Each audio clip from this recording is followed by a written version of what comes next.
वयाचे गुणोत्तर 7-4 आहे, त्यांच्या वयाची बेरीज 66 आहे, तर लहान भावाचे वय किती? आपल्याला असे प्रश्न स्पर्धा परीक्षेला विचारले जातात. सोपे असतात हे गणित, कधीही तुम्ही सोडू नका. याचे गुण आपल्याला मिळालेच पाहिजे. बघा, दोन भावाचे म्हणजे जे वय आहे त्यांचं गुणोत्तर किती आहे? 7-4 आहे आणि वयाची बेरीज किती आहे? 66 आहे. तर लहान भावाचे वय किती असा प्रश्न विचारलेला आहे. 7-4. मग आपण काय घेऊया?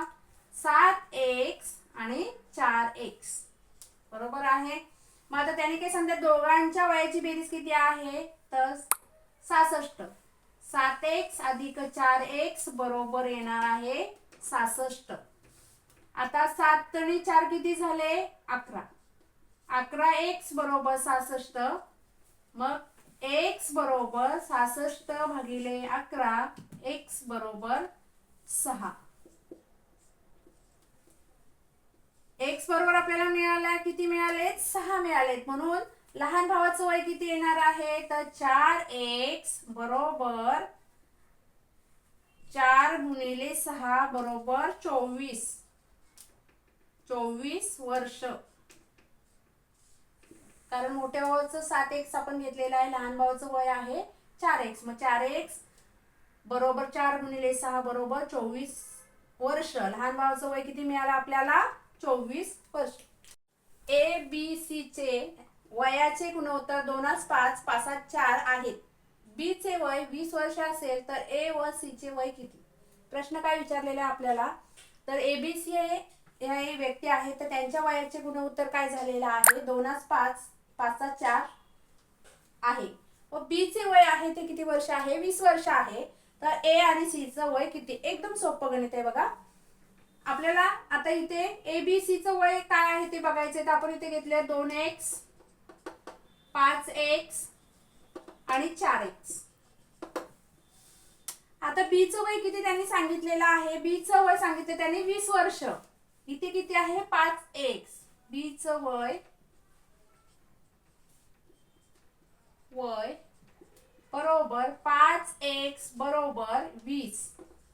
x बरोबर 20 भागिले 5, x बरोबर 4. बरोबर आहे.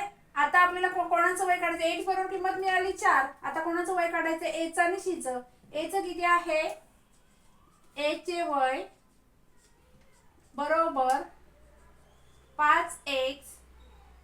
नाही, a चं वय किती आहे? 2x बरोबर 2 गुणिले 4 बरोबर 4 दुने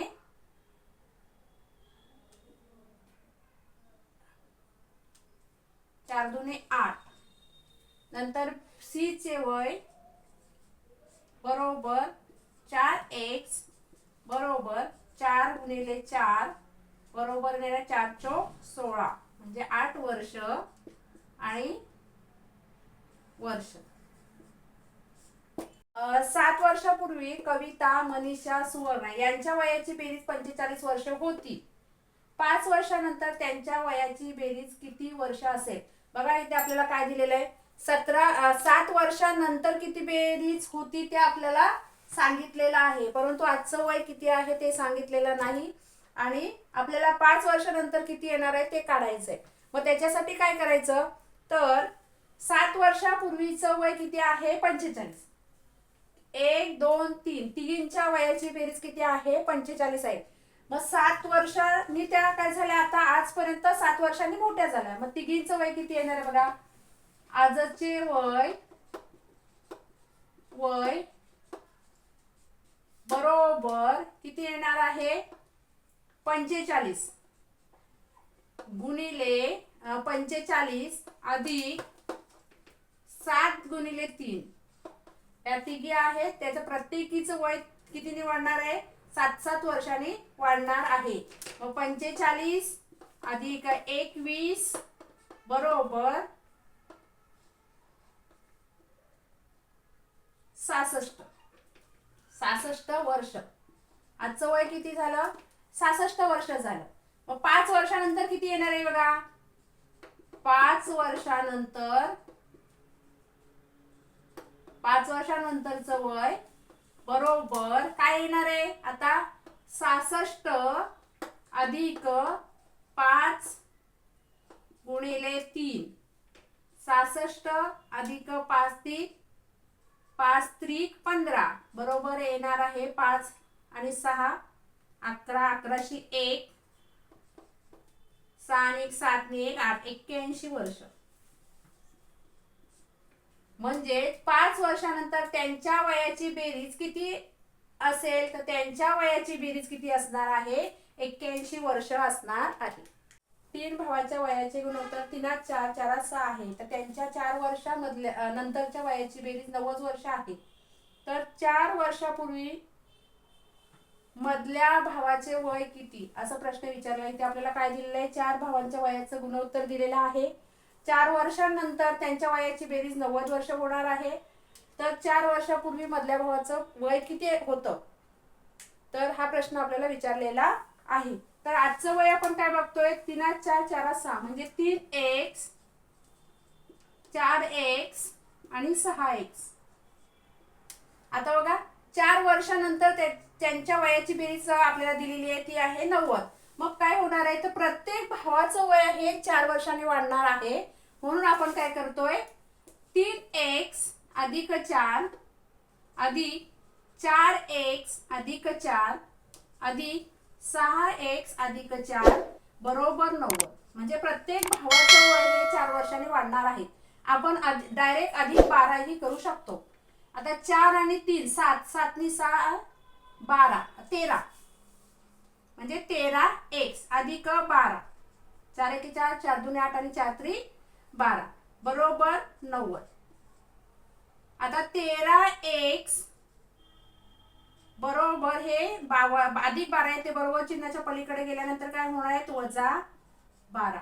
मग 13x बरोबर 78, x बरोबर 78 भागिले 13, x बरोबर 13 1 13 13 78 6x. x ची किंमत मिळाली आपल्याला 6. आता मधल्या भावाचं वय किती आपण घेतलंय, 4x. मधल्या भावाचे वय बरोबर घेतोय 4x बरोबर 4 गुणिले 6 बरोबर किती मिळालं आपल्याला, 12 वर्ष. आता त्याने काय विचारलंय, कधीच 4 वर्षापूर्वीचं वय किती. आता 6 चौक 24 वर्ष किती आले, 6 चौक 24 वर्ष. तर 4 वर्षापूर्वी किती वय असेल, तर 4 वर्षापूर्वी वय काढण्यासाठी आपल्याला काय करायला लागेल, तर या 24 मधून 4 वजा करायला लागतील. मग 24 वजा 4 बरोबर 20 वर्ष. 4 वर्षापूर्वी वय किती असेल त्याचं, 20 वर्ष. बघा आपल्याला इथं गणित काय दिलेलं आहे, राम श्याम जॉन यांच्या वयाची सरासरी 16 वर्ष आहे. श्याम व राम यांच्या वयाची सरासरी 14 वर्ष आहे. तर जॉनचे वय किती, आपल्याला काय काढायचं आहे, इथे जॉनचे वय काढायचं आहे. इथे आपल्याला श्याम राम आणि जॉन यांचे वय दिलेलं नाही, तर काय आपल्याला दिले, त्यांच्या वयाची सरासरी दिलेली आहे. मग त्यांच्या वयाची बेरीज किती आहे हे आपल्याला इथे काढावं लागणार आहे. मग बघा श्याम म्हणजे आपण एस मानू, पहिला राम आहे ना, मग राम बरोबर आपण आर मानू, श्याम बरोबर एस आणि जॉन बरोबर जे बरोबर. मग सरासरीचं सूत्र काय आहे, तर सरासरी बरोबर यांची बेरीज भागिले 2, दिलेल्या संख्यांची बेरीज भागिले 2 असते. मग आता ह्यांची वयाची सरासरी दिलेली आहे बरोबर आहे. वयाची सरासरी बरोबर काय येणार आहे, तर तिघांच्या वयाची बेरीज भागिले 3 बरोबर येणार आहे. वयाची सरासरी किती दिलेली आहे, 16. आता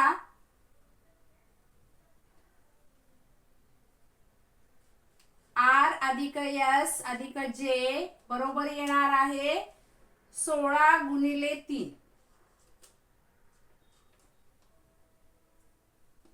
3 सक 18, आजचा 1 3 1 3 नी 4 म्हणजे काय झाली, या तिघांच्या वयाची बेरीज किती झाली, 48 वर्ष. किती झाली, तिघांच्या वयाची बेरीज किती झाली, 48 वर्ष झाली. आता आपल्याला काय दिलेलं आहे, की श्याम आणि राम यांच्या वयाची सरासरी किती आहे तर 14 वर्ष आहे. मग आता बघा श्याम म्हणजे काय आपण घेतलंय एस अधिक आर भागिले 2 बरोबर किती आले 14 वर्ष. आता यस अधिक आर बरोबर 14 गुणिले 2 बरोबर आले 14 दुने 28 वर्ष. आता आपल्याला काय काढायचं आहे तर जॉनचं वय किती आहे ते काढायचं आहे. तर जे श्याम राम आणि जॉन यांचं जे वय आलेलं आहे त्याच्यामधून जर आपण श्याम आणि रामचं वय वजा केलं तर आपल्याला जॉनचं वय मिळणार आहे. मग इथे येणार आहे जॉनचे वय बरोबर इथे 28 वर्ष आहे. जॉनचे वय बरोबर काय येणार आहे ह्या तिघांचे वय म्हणजे आर एस अधिक जे वजा यस अधिक आर.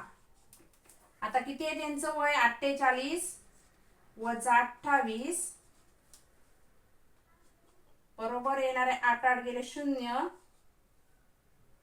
2 गेले 20 वर्ष. जॉनचं वय किती मिळालं आपल्याला 20 वर्ष.